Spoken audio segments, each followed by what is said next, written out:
soir, la thématique de la visio, c'est déconstruire les idées reçues sur le potassium. On a la chance donc d'avoir avec nous Stanislas Rolonge, qui est diététicien nutritionniste spécialisé sur les maladies rénales chroniques et qui a bien voulu nous accorder de son temps ce soir pour venir donc nous déconstruire tout ça et puis nous parler un peu du potassium. Donc Stanislas, si tu le veux bien. Béatrice, je te Et là, remercie de cette invitation. Donc, pour poursuivre effectivement la présentation, je travaille là, dans une structure qui s'appelle l'Ora d'Aquitaine, la Maison du Rhin Ora d'Aquitaine, donc sur Bordeaux. Et effectivement, je représente l'association des diététiciens de néphrologie, qui est l'ADNN, qui s'est montée il y a 4 ans maintenant, pour lequel nous avons créé un site internet avec déjà pas mal d'informations disponibles pour le grand public, donc vous, hein. Donc n'hésitez pas à aller sur adnn.org. Ça vous permettra d'y découvrir déjà des articles vous concernant. Je suis assez sensible à cette thématique puisqu'effectivement, on est en train de retravailler l'approche du potassium dans le sang, puisqu'on a pas mal de récentes études qui nous invitent à reconsidérer les discours qu'on pouvait avoir depuis des dizaines d'années. Et point important aussi, c'est que ces recommandations, les choses que je vais voir avec vous, ont évolué avec la présence des diètes dans les structures, ce qui n'était pas le cas il y a des dizaines d'années, hein. Les néphrologues étaient un peu tout seuls sur ces thématiques-là et parfois pouvaient avoir des messages qui, au final, n'étaient peut-être pas cohérents sur ce sujet-là. Donc j'aime bien cette photo-là parce qu'en fait, effectivement, elle traduit bien la thématique du potassium. Alors, je vais rendre un peu interactive cette présentation en vous proposant de faire un petit wood clap. Je ne sais pas si vous connaissez, mais vous pouvez jouer avec vos téléphones. Il vous suffit notamment de scanner le QR code que vous voyez ici. Ça vous permettra à la fois de participer et puis de répondre à des petits quiz. Ça me permettra de voir où vous en êtes par rapport à ça. Mais bien entendu, sur ce que je vais vous présenter, hein, sentez-vous libre d'intervenir, hein, et de poser des questions. Allez, je vois que ça commence à jouer là. Alors, j'ai pas, pardon, excusez-moi, je vais couper les résultats pour pas que ça vous influence. Donc, allez-y, hein, commencez à identifier les aliments qui vous semblent riches selon vous. Il y a tout un petit panel. Ça y est, moi j'avais envoyé. Hein. Ouais, tout le monde a joué. J'ai 3 réponses pour l'instant. Non, moi, j'ai pas fini parce que j'avoue que c'est pas facile. Ah, il y a plusieurs bonnes réponses. Oui, oui, oui. Après, c'est juste pour situer un petit peu vos connaissances vis-à-vis de ça. Eh ben, ça fera du bien de réviser parce que ou découvrir même tout simplement. Je vous ai pas posé la question, mais vous êtes tous greffés, c'est ça, du rein? Alors moi personnellement non, c'est mon épouse qui est greffée. D'accord, Arrivée, Moi, elle, pas du tout. elle Hein. termine Je quelque suis chose. en justement RMC, là, donc ça me concerne. d'accord. Ok. Pas du tout. Ni dialyse encore. ouais, Mais je suis à stade 4 quand même. c'est grand peu. Ok. Une fois qu'on a coché, en fait, il n'y a rien à faire en fait. Non, non, mais je vais voir un petit peu les résultats. Donc, vous m'évoquez en majorité les frites, ok, le jus d'orange, le café, bon, les champignons, les tomates. Le pain, ça vous l'évoque pas, l'huile d'olive non plus. Ok. Alors, je pense qu'on regarde un petit peu les réponses. Effectivement, si on regarde les teneurs d'aliments, vous avez plutôt des scores positifs. Les frites, vous les avez bien identifiées, effectivement. Elles sont source de potassium. Alors là, ayez bien en tête que là, on parle uniquement de teneur de base dans l'aliment. Alors, on va quand même apporter des nuances parce que ce qui est présent dans l'aliment n'est pas forcément absorbé. Ça, c'est déjà un premier message qu'il faut que vous ayez en tête. Et on a de récentes données sur ça qui invitent à reconsidérer les messages que vous avez pu lire. Mais en tout cas, les frites le sont, ça c'est sûr. Le jus d'orange aussi. Alors, le café lyophilisé, on peut le discuter parce qu'en fait, il y a la question des quantités consommées. Vous prenez pas autant de quantité de frites ou de jus d'orange que de café. Bon, j'espère en tout cas. En tout cas, lyophilisé, qui fait que finalement, ça en fait pas vraiment aliment riche si on regarde les portions habituellement consommées. Les champignons en sont une source en effet. Bon, on va continuer un petit peu. Autre quiz. Si j'apporte trop de potassium dans mon alimentation, je risque une perte de masse musculaire, une prise de masse grasse, une hyperkaliémie, une insuffisance respiratoire, une surcharge en eau dans les poumons.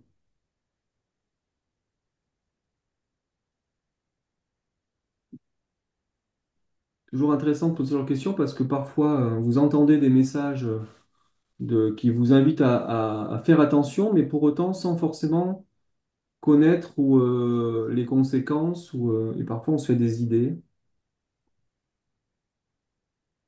Alors vous êtes trois à avoir répondu. On va laisser ça encore un petit peu de temps.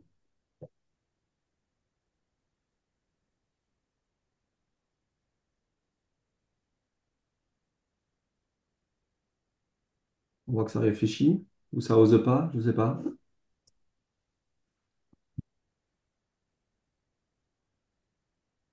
Alors, on va regarder vos réponses. Vous évoquez une prise de masse grasse, une hypercalémie, une surcharge en eau dans les poumons. Alors c'est intéressant puisque la seule conséquence ici valable, c'est l'hypercalémie. Alors l'hypercalémie, c'est quoi? C'est un excès de potassium dans le sang. C'est vraiment la définition de base. Mais en aucune façon, trop de potassium dans le sang n'entraîne une perte de masse musculaire ni une prise de masse grasse. On n'a aucun lien avec les deux. L'insuffisance respiratoire ou une surcharge en eau dans les poumons, ce n'est pas du tout lié au taux de potassium dans le sang. Ok. C'est uniquement lié à un excès de boisson ou d'eau que notamment on observe chez les patients qui n'urinent plus. Donc plutôt les patients qui dialysent en fait, qui hémodialysent notamment. Donc dans vos cas personnels ici, vous serez pas concerné par ces symptômes-là. On continue, alors on va parler de recommandations de consommation, notamment sur les végétaux. Je vous ai fait plusieurs propositions. Est-ce que chaque jour au maximum, il est recommandé de consommer un fruit frais, une portion de crudité, deux fruits frais, mais pas de crudité, deux portions de crudité, pas de fruits, des pommes de terre et des légumes aux deux repas principaux?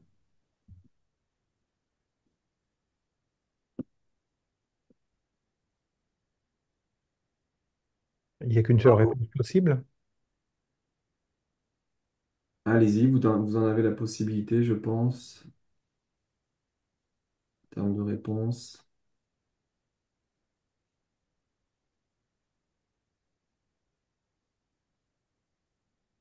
Dans la pomme de terre, il y a beaucoup de potassium, hein. Il n'en faut pas.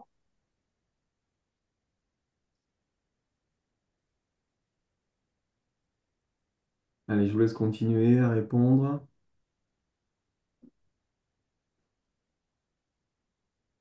Vous êtes 4 sur 7. Je ne sais pas si Google Pixel 8 Pro peut jouer avec nous, Sûr, hein. mais Je sais pas. Il faut faire quelque chose. Ouais.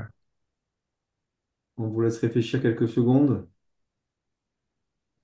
Moi, je respecte aucun de ces trucs-là, alors.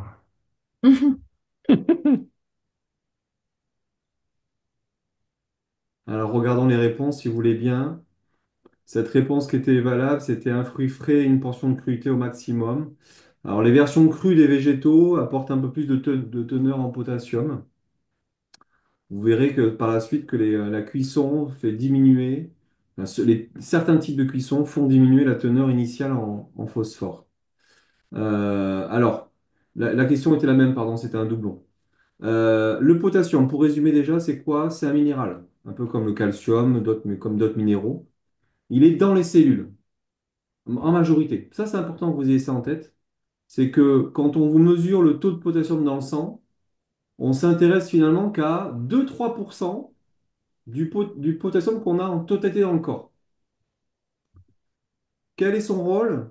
Le potassium, c'est un des minéraux qui permet à l'influx nerveux de venir au muscle et de permettre la contraction du muscle. D'accord? Et comme le cœur est un muscle, effectivement, il participe au fonctionnement cardiaque. Et il est apporté essentiellement par notre alimentation. Il y a d'autres sources également, vous verrez. mais c'est quelque chose qui est apporté surtout par l'alimentation. Alors, on le mesure par des tests sanguins, seule façon de pouvoir le mesurer. Alors, pour les personnes qui sont dialysées, mais même pour les personnes qui ne sont pas dialysées d'ailleurs, hein, on considère qu'un taux normal, c'est entre 3,5 et 5,5. Au-dessus de 5,5, on parle d'hyperkaliémie. Donc là, sur vos bilans sanguins, si vous avez des chiffres au-dessus de 5,5, le néphrologue, il va s'y intéresser. Il va se poser la question, parce que c'est à partir de là que peuvent arriver des symptômes. Est-ce que vous avez une idée des symptômes qui peuvent évoquer un excès de potassium? Tachycardie. Alors, tachycardie, alors c'est vraiment le dernier symptôme, ça. Ça, c'est vraiment quand le taux est très très élevé. Pardon, j'ai pas entendu. Je disais douleur musculaire. Oui, alors c'est pas tellement douleur, mais c'est des courbatures ou des Correct. tétanies musculaires. Ça peut Il être y a- des annonciateurs. Rappelez-vous le rôle. Comment Et fait il n'y a pas une histoire de coagulation du sang avec, non? Non, non, Non. non. Là, vous confondez avec la vitamine K. Et le K est le symbole effectivement chimique du potassium, mais c'est une confusion. Oui. Non, non. Rappelez-vous bien, le rôle du potassium, c'est de transmettre l'influx nerveux pour la contraction musculaire. Si on a trop de potassium dans le sang, bah, les muscles et donc le cœur se contractent moins bien, et donc ça se manifeste par des courbatures musculaires, des tétanies musculaires, et in fine, lorsque le taux continue à monter, bah, ça peut entraîner des troubles du rythme cardiaque. Ok. Alors, il y a plusieurs causes de montée du potassium dans le sang. Ça, c'est important de l'avoir en tête parce que pendant trop longtemps, on vous a dit le potassium, c'est à cause de ce que vous mangez. Vous voyez, ce genre de discours, en fait, il est très discuté maintenant parce qu'il y a plein de causes avant qui peuvent expliquer la montée du potassium et c'est pas toujours, et même je dirais rarement finalement, la raison alimentaire. Donc finalement, l'intitulé de ce webinaire, il aurait pu être plus vaste parce que là, on fait un lien avec l'alimentation, mais en fait, ce lien-là, il est finalement assez faible dans les études. Mais je vais vous expliquer pourquoi. Alors, les raisons d'une montée du potassium dans le sang, ben, c'est que chez les gens qui ont une fonction rénale qui diminue, c'est-à-dire que vos reins fonctionnent à 10, 15, 20%, ben, le rein, du coup, n'élimine plus ce potassium en excès et donc il va stagner dans le sang. Chez les patients, notamment dialysés, ben, c'est ce qui se passe, c'est qu'en fait, le potassium, entre deux séances de dialyse, il va monter parce qu'on mange quand même, et parce que ben, il y a des échanges au niveau du corps, et il va s'accumuler dans le sang. Ok. Donc parfois, des excès de potassium dans le sang chez les patients dialysés, c'est dû aussi à une mauvaise épuration. C'est pas forcément dû à l'alimentation. Donc des fois, c'est aussi aux néphrologues et aux infirmiers de se dire peut-être que vous dialysez pas bien, par exemple. Donc, en tout cas, c'est une des raisons. Pour ceux qui sont présents ici, ayez en tête que ben, voilà, lorsque vous êtes au stade 4-5 ou lorsque vous êtes greffé avec une fonction rénale qui est basse, ben, le potassium il peut monter, mais ce n'est pas forcément alimentaire. Premier message. Deuxième message, c'est que, et ça c'est vraiment assez récent, on a regardé dans des populations de patients insuffisants rénaux leur niveau de constipation. Et ceux qui déclaraient être constipés, ils étaient plus souvent en excès de potassium dans le sang. On a montré un vrai lien entre la constipation et l'excès de potassium dans le sang. Alors pourquoi? C'est parce qu'en fait, on a une réabsorption du potassium au niveau du côlon quand on est constipé. D'accord? Donc, une des causes, ça peut être la constipation. Et comment on traite la constipation? En mangeant des légumes. En mangeant des végétaux. Donc, vous voyez, ça va même parfois à l'encontre du message que vous avez entendu pendant des dizaines d'années. Et puis, bon, on peut rajouter chez les patients qui n'urinent plus, qui dialysent, on les restreint en boisson. Donc ça amplifie la constipation. Et quand on bouge pas assez, quand on n'est pas assez actif, pareil, ça favorise la constipation. OK? Donc c'est aussi quelque chose à regarder. Vous pouvez être constipé déjà un peu de base selon les histoires, mais la maladie rénale peut vous constiper un peu plus, et notamment les traitements médicamenteux qu'on vous donne peut favoriser la constipation, ça peut expliquer dans certains cas une montée du potassium. Donc il faut en parler à votre néphrologue pour traiter cette constipation. Parce que, à l'inverse, quand on a regardé les populations de patients qui étaient insuffisants rénaux et on a regardé s'ils prenaient des laxatifs, eh ben, ceux qui prenaient des laxatifs, ils avaient moins de potassium dans le sang. Donc vous voyez la démonstration par l'inverse, c'est-à-dire que, il faut pas négliger la constipation. Parfois, souvent, enfin, on n'a pas envie d'en parler, on ne pense pas que c'est grave, on ne pense pas que ça a des conséquences. Mais ça en a, et ça peut expliquer chez certains un potassium qui est élevé. D'accord? Donc ça, c'est une deuxième cause de la montée du potassium dans le sang.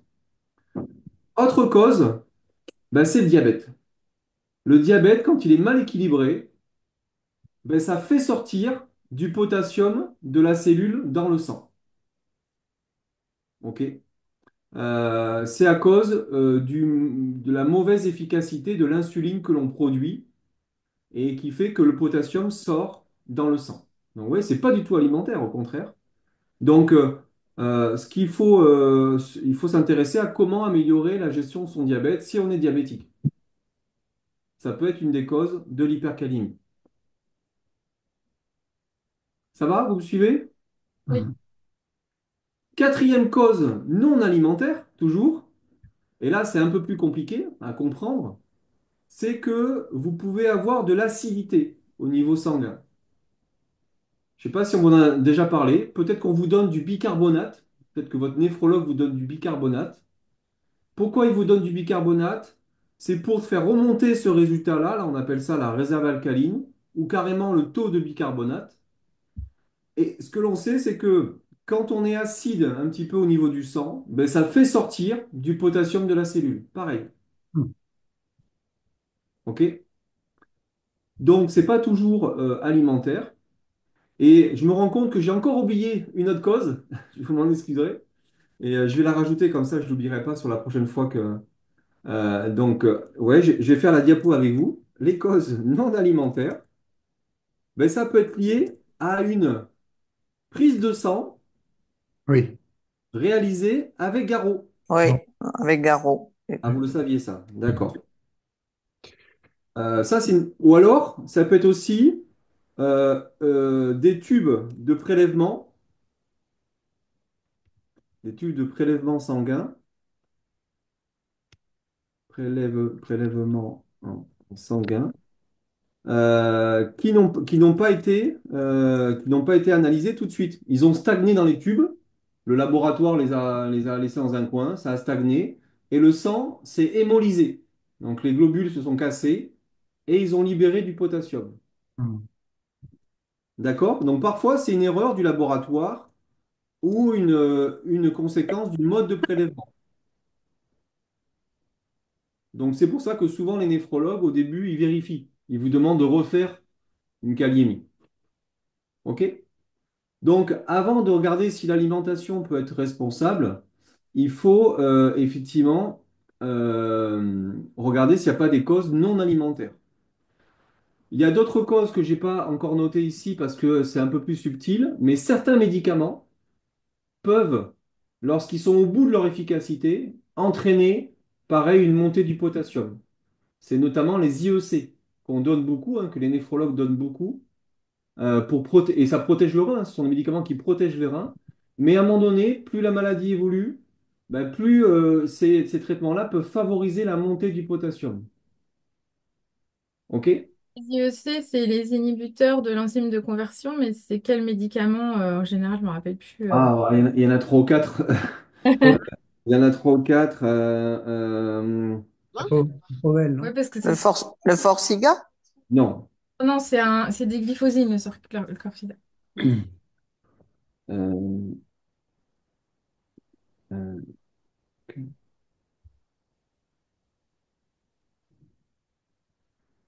La Provel, c'est pour la tension.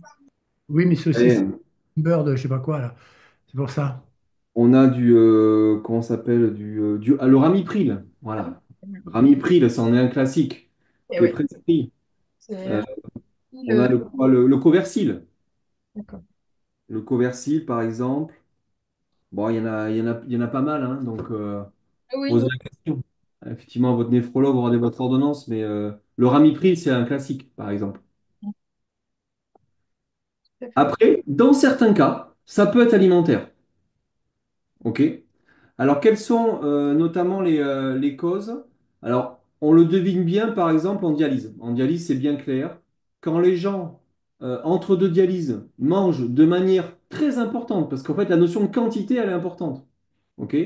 Quand ils mangent, pour différentes raisons, une grande quantité de jus d'orange, par exemple, une grande quantité de fruits. Par exemple, là, j'ai une patiente qui a fait une hypercalémie. On sait que c'est alimentaire parce qu'elle a mangé 4 oranges et un litchi et des litchis entre deux dialyses. Et donc là, ça fait une quantité tellement importante que là, ça explique la montée du potassium.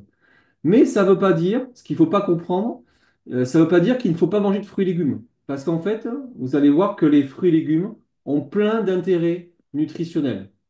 OK? Donc, il ne faut pas être dans le mode c'est interdit ou c'est autorisé. Ça, c'est has-been. On ne fait plus ça. Ce qu'il faut, c'est en manger régulièrement, mais éviter les grosses consommations de manière aiguë. Parce que ça peut faire monter le potassium. Les principaux aliments qui font monter rapidement, parce que c'est très concentré, vous avez les jus de fruits. Ça, on peut avaler des grosses quantités rapidement. Et en plus, c'est très vite assimilé. Et puis, vous avez les fruits secs, aussi pas mal. Les principales causes, c'est vraiment ça, quoi, hein. Après, c'est plus global, en fait.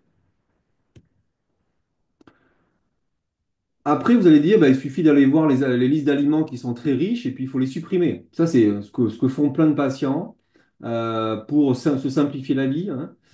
Sauf que, attention, quand vous allez regarder des listes d'aliments, c'est exprimé pour 100 grammes. Sauf que vous ne mangez pas 100 grammes de chaque aliment. Par exemple, le cas du café lyophilisé, vous mettez 5 grammes pour faire votre café, une cuillère à café. Du coup, au final, ça n'apporte pas beaucoup. Donc, ce qu'il faut, c'est regarder l'apport en potassium par portion. Mais ça, c'est le travail des diététiciens. D'accord? Donc, ne cherchez pas à faire ça, parce que nous, on va faire des évaluations globales de votre alimentation, et nous, on pourra vous dire c'est là où peut-être il y a des apports excessifs à certains moments. Mais méfiez-vous, et d'ailleurs, en tout cas nous, la Maison du Rhin à Bordeaux, on ne donne plus aucune liste d'aliments. Terminé. On arrête. Parce qu'en fait, ce qui se passe, c'est que bah, les patients, pour se simplifier la vie, suppriment, ça crée des restrictions, et après, bah, ça ne résout pas les problématiques, parce que je vais vous montrer il y a d'autres ennemis maintenant qui apportent du potassium autres que les fruits et les végétaux sur lesquels on a tapé pendant longtemps, alors ils ont plein de bénéfices. Et le voilà le problème, c'est que les végétaux, on les a incriminés parce qu'ils avaient du potassium, c'est vrai, hein, dans leur teneur, alors qu'en fait, c'est négliger tout ce qu'ils ont d'intéressant. Ils ont beaucoup de fibres. Quel est l'intérêt des fibres, par exemple? Lutter contre la constipation. On a vu que tout à l'heure, ça peut être une des causes. Ils sont bourrés d'alcalins. C'est quoi des alcalins? C'est des antiacides. Donc pareil, avec la maladie rénale, on développe de l'acidité au niveau sanguin. Donc ils sont intéressants pour ça. Ils ont plein d'antioxydants. Pour protéger aussi les reins quand on n'est pas dialysé, on vous demande de réduire les protéines. Ils sont intéressants parce que il y a peu de protéines dedans. Il y a peu de sel. Et il y a peu de phosphore aussi. Donc ils ont plein d'avantages. Et c'est dommage de s'en priver à cause de ce supposé potassium. Et puis, il n'y a pas que les végétaux qui apportent du potassium. Vous voyez, vous avez des teneurs ici par portion. Donc oui, on va retrouver les légumes, on va retrouver certains fruits. Mais regardez, les viandes, les œufs, les fruits de mer, c'est pas mal aussi. C'est pas mal en termes d'apport. C'est pas mal. Les fromages, les laitages, c'est pareil aussi. Donc il n'y a pas que, il ne faut pas tout de suite penser potassium égale végétaux. Il peut y avoir du potassium dans d'autres aliments et on a parfois des patients, notamment dialysés, qui ne consomment pas de fruits et légumes, mais qui ont pourtant des excès d'apport en potassium parce qu'ils consomment beaucoup de viande, beaucoup de produits laitiers derrière. Donc il faut vraiment enlever de votre logiciel, de votre cerveau, l'idée que le potassium, c'est surtout les végétaux. Est-ce que vous avez des remarques ou des questions? sur ce que j'évoque avec vous. Ouais, j'ai une question. L'autre fois, j'ai exagéré, j'ai mangé 1 kilo de raisin. Donc, quand je me suis aperçu que j'ai un peu exagéré, j'ai pris une cuillerée de salade. Oui. Et ça complique la chose ou pas? Alors effectivement, 1 kilo de raisin, c'est exagéré, comme vous dites, c'est une consommation qui est excessive, qui n'est pas recommandée en termes de quantité. Donc là, oui, vous avez apporté énormément de potassium, ça c'est clair. D'avoir pris tout de suite du cake salade, c'est une bonne idée. C'est Hmm. une bonne idée parce que si vous l'avez pris vraiment derrière, tout de suite, Pas derrière, ouais. la poudre, elle est venue tapisser les intestins. Et le temps que le potassium soit, enfin, que le raisin soit digéré et qu'il libère le potassium, ben, je pense qu'il y a une bonne partie du potassium qui a été attrapée par par ce traitement-là. Hmm. Donc c'est une bonne idée. Et d'ailleurs, c'est comme ça qu'on recommande les traitements pour le potassium, ce qu'on appelle des chélateurs. Donc vous avez le KX-Salat, il y a aussi le Resicali. C'est vraiment les deux traitements, les deux seuls traitements pour le potassium. Ce sont on appelle ça des résines. Elles viennent tapisser le tube digestif et elles attendent que le potassium soit libéré lors de la digestion. Donc, il vaut mieux les prendre si on a fait un excès de consommation, comme vous l'avez évoqué. Si vous, au cours d'un repas, vous avez beaucoup mangé, d'une manière générale, et notamment, oui, si vous avez beaucoup mangé, par exemple, pour les dialysés, on leur recommande d'en prendre surtout le week-end, parce qu'il y a un jour de plus, et ils accumulent plus de potassium, et c'est là où, en fait, on va attraper l'excès de potassium potentiellement. Donc, dans ce cas-là, oui. Par contre, prendre trop régulièrement du caïque salate ou du Resicali, eh bien, en fait, on sait que ça constipe. Donc, du coup, en fait, on ne règle pas forcément la problématique du potassium. Donc, il faut être intelligent, cohérent dans la prise de ce genre de traitement. C'est-à-dire les prendre si on pense qu'on va avoir une consommation importante ou en réaction à une consommation importante. Hmm. OK? Alors, on peut parler des techniques de préparation et de cuisson. Il y a des techniques qui permettent de réduire la teneur en potassium de certains aliments si vraiment ils sont consommés très régulièrement.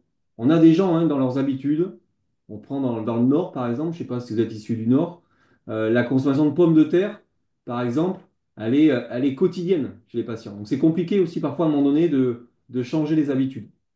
Donc là par exemple, dans les pommes de terre, ce qu'on sait c'est que les cuire dans un grand volume d'eau, ça permet d'éliminer une bonne partie du potassium présent, à peu près la moitié. Donc c'est assez efficace, hein. Et même dans certains cas, si vous faites une double cuisson, c'est-à-dire vous faites d'abord un blanchiment et après vous continuez dans une autre eau, on peut arriver à 70% de perte. Ouais, ça peut bien aider. Par contre, ce qu'on sait maintenant, c'est que le trempage, aucun intérêt. Ça ne sert à rien. Le bénéfice, il est vraiment ridicule et c'est très embêtant à y penser. Donc surtout, pour les pommes de terre, ça marche. La cuisson à l'eau, ça fonctionne. Pour les légumes secs, bon, les légumes secs, par définition, vous allez les faire tremper, de toute façon, pour les manger. Et donc, ils vont ben, s'imprégner d'eau dans l'aliment. Et la teneur finale de la quantité d'aliments que vous allez consommer, elle sera très réduite en potassium. Donc là, par exemple, c'est le cas où les listes d'aliments que vous pouvez trouver sur Internet, elles ne sont pas adéquates parce que vous ne mangez pas les légumes secs crus. Vous les mangez cuits. Et quand ils sont cuits, ben, vous n'avez pas la même quantité de potassium que si vous aviez mangé l'équivalent en cru. Donc, au final, vous avez déjà une grosse perte, hein. On parle de quasiment 80% sur une cuisson normale des légumes secs. Et puis sur les légumes, la cuisson dans des grands volumes d'eau n'est pas très efficace. Donc ça ne sert pas à grand-chose. Alors on peut quand même faire sur les légumes verts un blanchiment, ce qu'on appelle un blanchiment. On peut pré-cuire pendant 10-15 minutes les légumes, mais après, ce qu'on recommande, c'est de les recuisiner derrière avec des épices, des matières grasses, des huiles, etc. Donc, stop au trempage, ça sert à rien. Ça, nous, les diètes, on a enlevé ça de nos conseils. C'est chronophage et ça marche pas beaucoup. Par contre, après, cuire dans un volume, faire un blanchiment, comme je l'évoquais, ben, ça permet de réduire une bonne partie du potassium. Et puis les recuisiner avec des herbes, des épices, peu salées et des bonnes huiles, ben, ça va donner du goût à vos aliments. Donc il faut les recuisiner, vos légumes. Concernant les légumes secs, comme je l'évoquais, hein, une fois qu'ils sont réhydratés, de toute façon, la teneur finale, elle est beaucoup moins importante. C'est intéressant parce qu'il y a quand même un peu de protéines dedans, il y a un peu de fer aussi. Et en fait, on les recommande 1 à 2 fois par semaine pour le rapport de fibres, toujours dans l'idée de lutter contre la constipation. Est-ce que vous avez des questions sur ce que je viens d'évoquer?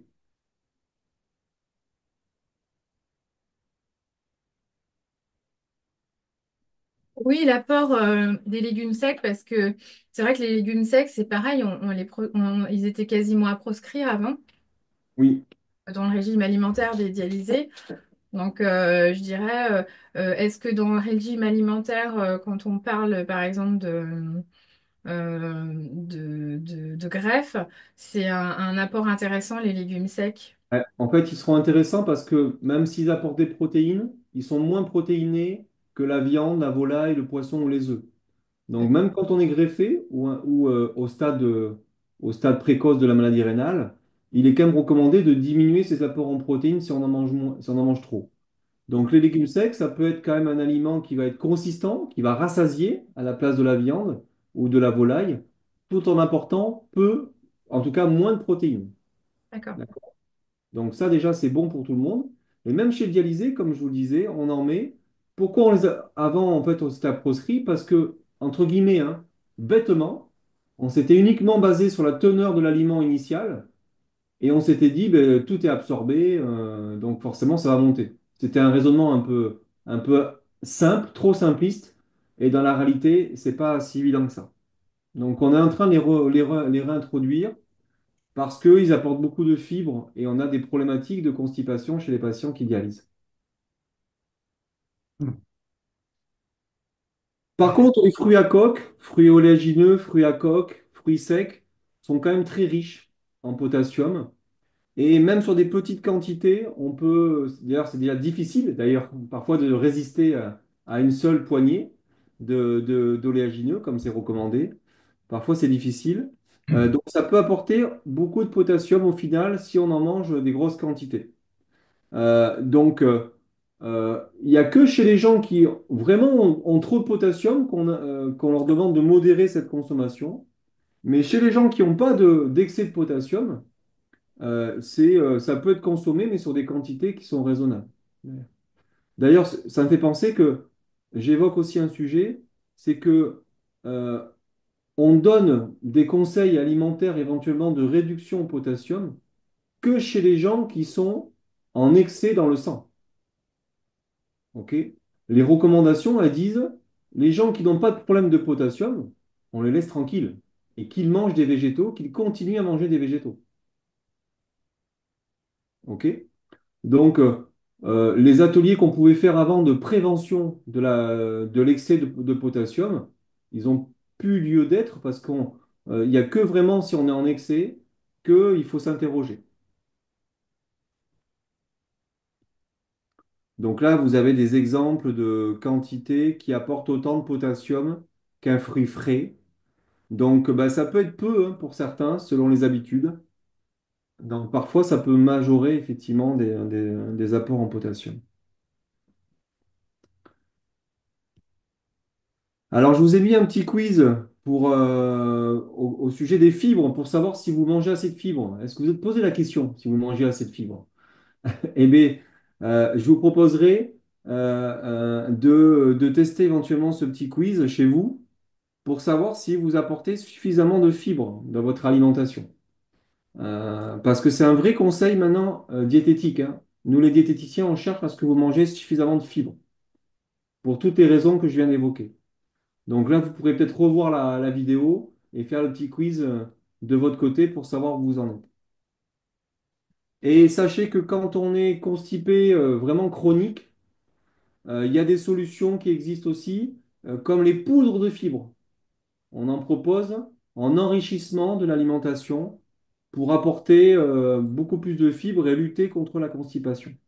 Donc, il existe des solutions. N'hésitez pas à le demander à votre néphrologue ou vos médecins traitants parce qu'ils ne vont pas y penser spontanément. Alors, ceci dit, vous n'avez même pas besoin de prescription médicale puisqu'en fait, ce n'est pas sous prescription médicale. C'est un complément alimentaire qui, bon, n'est pas remboursé, mais qui va coûter, un pot, ça va coûter 15-20 € à peu près. Alors, il y a aussi comme une évidence auquel il faut penser, bien entendu. Par contre, s'il y a un aliment qui est vraiment interdit, c'est le sel de régime. Je ne sais pas si on vous en a parlé, mais alors, pourquoi on appelle ça un sel de régime? C'est parce que c'est un sel qui est recommandé aux personnes qui ont des problèmes cardiaques, des insuffisances cardiaques, et le potassium est protecteur chez les insuffisants cardiaques. D'accord? Par contre, vous qui avez une fonction rénale réduite, ça peut faire monter votre potassium de manière exagérée. Donc, n'utilisez pas ce genre de produit. Ça paraît évident, mais des fois, on oublie, nous les soignants, on oublie de le redire. Et parfois, vous pouvez être tenté quand on arrive d'utiliser ce genre de sel. Et je vais évoquer un nouveau sujet avec vous sur le potassium qui est pas du tout connu des médecins, des infirmiers, etc. Mais qui commence à être connu des diététiciens. C'est le potassium qui vient des aliments transformés sous forme d'additifs. C'est-à-dire que là, je ne parle plus de la teneur naturelle des aliments en potassium. Là, on parle de teneur artificielle qui est due aux additifs qui auront été rajoutés lors de la fabrication de l'aliment. Et notamment, on trouve des additifs de potassium dans les aliments qui sont réduits en sel. Donc, fausse bonne idée de consommer des aliments réduits en sel. Ils peuvent contenir des additifs de potassium, Mais ça va avec, par exemple, le jambon dont on dit qu'il a moins 25% de sel en moins. par exemple. D'accord, mince alors. Ouais, Et je vais vous montrer des exemples concrets. d'accord. Euh, En plus, le problème de ces additifs de potassium, c'est qu'ils sont absorbés très très bien, quasiment à 100%. Et on est en train de légitimer un petit peu les végétaux, parce que par exemple, même s'ils sont riches en termes de teneur, ils sont, comme vous le voyez ici, moyennement absorbés. Le potassium d'origine animale, il est absorbé à 90%, alors que le potassium de la pizza, sous forme d'additif, il est absorbé à 100%. Voilà. Donc, nous, les diététiciens, on est surtout en train de faire la chasse aux additifs de potassium. Et ils sont de plus en plus consommés. Donc, avant de restreindre tous végétaux en pensant que vous en mangez trop ou pas, déjà, essayons de manger moins transformés. Et la problématique, c'est qu'on consomme de plus en plus d'aliments transformés. Ça, c'est une réalité. Mais parfois, on ne s'en rend pas compte. Alors, je vous montre des exemples d'aliments qui contiennent des additifs de potassium. Regardez le bouillon de cube, classique. Maggi, réduit en sel, on pourrait se dire c'est une bonne idée. Regardez ici, du potassium, très très bien absorbé. Là, vous retrouvez du hareng fumé, réduit en sel, on retrouve lactate de potassium, très absorbé. Alors, il y a une enquête actuellement en France sur les habitudes des Français qui regarde notamment la consommation des additifs.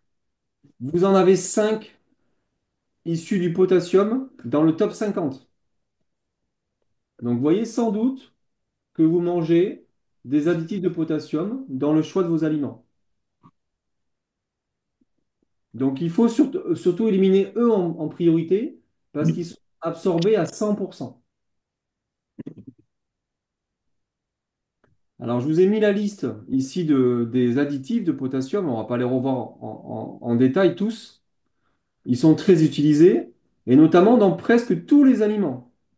Donc, les produits laitiers, les pâtes à chauffer au micro-ondes, les salades industrielles, les charcuteries, les boissons. Les sodas notamment, les biscuits, les gâteaux, les bonbons, les chocolats. les biscuits apéritifs, la charcuterie. Vous voyez que ça peut concerner beaucoup d'aliments que vous pourriez acheter dans le commerce, dans les supermarchés. Alors, comment les repérer? Parce que vous allez pas regarder forcément toutes les étiquetages, même si ça serait conseillé. Vous avez une application qui s'appelle Open Food Facts, où il y a aussi Yuka, qui utilise d'ailleurs Open Food Facts comme base de données, qui vous permet, en scannant l'aliment, de retrouver la présence des additifs dedans. OK? Et donc, par exemple, je l'ai fait pour vous. L'additif d'hydroxyde de potassium, on va le trouver dans le cacao dans cette marque-là. On va Hmm. le retrouver dans des steaks de soja. Vous voyez, on pourrait penser que c'est sain, mais en fait, pas du tout. On va le retrouver ici. On va le retrouver dans les produits pour les bébés également aussi. Dans du jambon cru espagnol. Vous le voyez ici, nitrate de potassium. Dans les sandwichs, les clubs sandwich, on le retrouve ici, disulfite de potassium. Dans des raviolis, sur une marque qui pourrait paraître de qualité, eh bien, on va retrouver aussi des additifs. Je ne sais plus où il est, E249. Il est, ben, c'est le 250 ici, je pense. Il est là, E249. Parfois, c'est pas marqué potassium. Donc l'application, elle va vous le renseigner.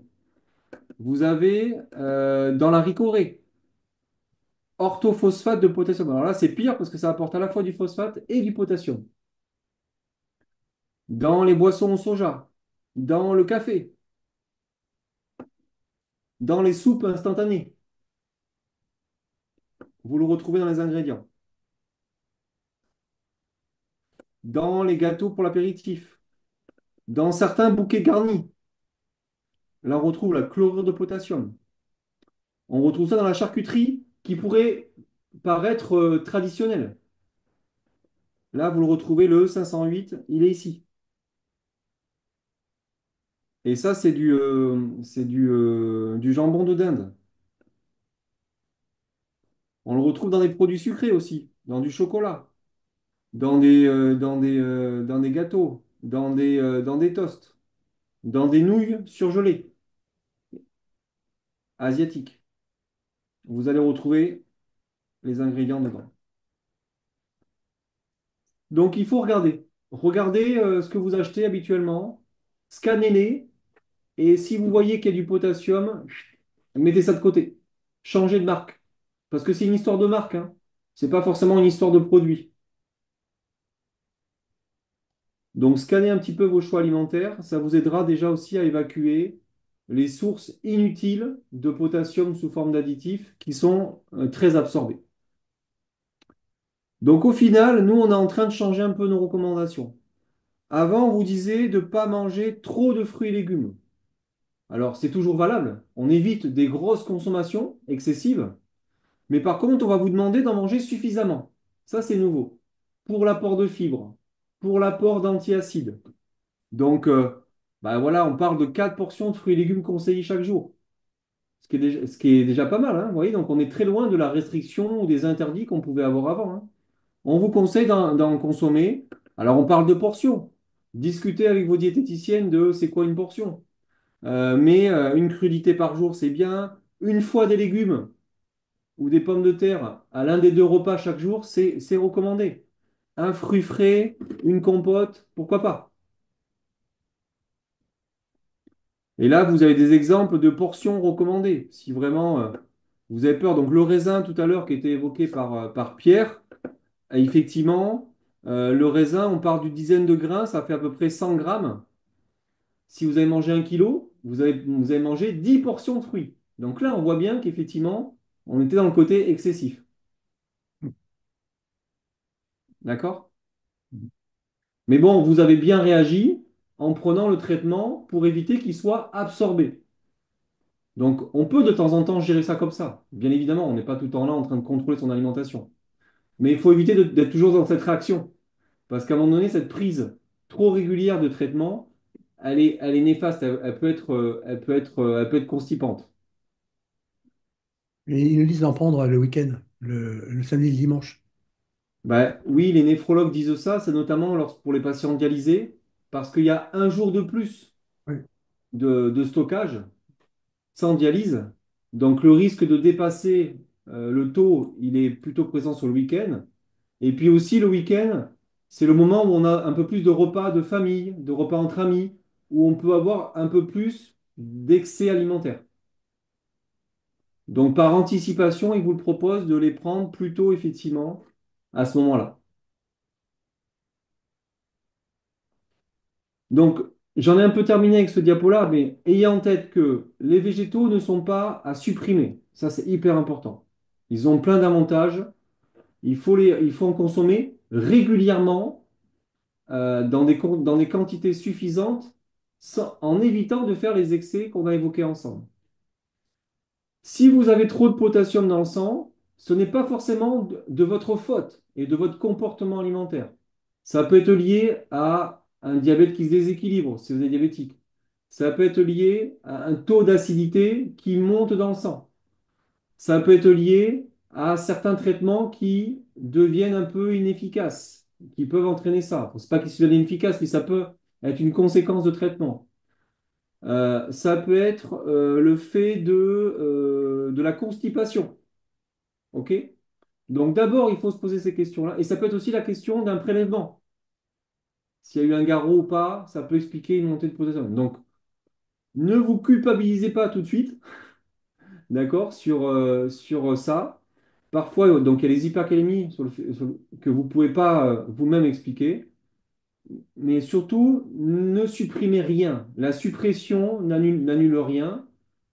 C'est pas j'en mange pas. Tout peut être mangé, il n'y a pas d'interdit, mais sur des quantités, des portions recommandées. Voilà pour cette petite présentation. Est-ce qu'il y a des questions auxquelles on n'a pas répondu?